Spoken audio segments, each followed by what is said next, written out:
ভারতীয় ব্যবসায়ীদের বাংলাদেশে বিনিয়োগের আহ্বান জানিয়ে প্রধানমন্ত্রী শেখ হাসিনা বলেছেন তিনি সব প্রতিবেশী দেশকে অগ্রাধিকার দেন। কনফেডারেশন অফ ইন্ডিয়ান ইন্ডাস্ট্রির প্রধান নির্বাহী কর্মকর্তা প্রধানমন্ত্রীর সঙ্গে তার আবাসস্থলে সৌজন্য সাক্ষাৎ করতে গেলে তিনি বলেন, আপনারা বাংলাদেশে এসে বিনিয়োগ করেন।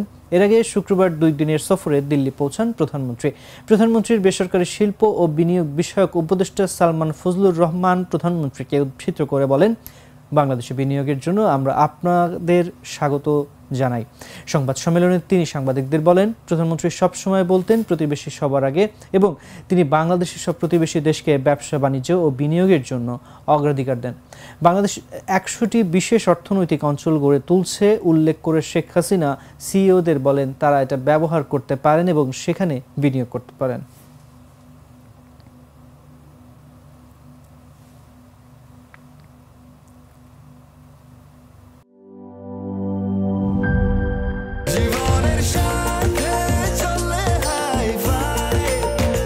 স্বাস্থ্যকর অল টাইম ফ্যামিলি কেক, সব সময় অল টাইম হেলদি লাইফ।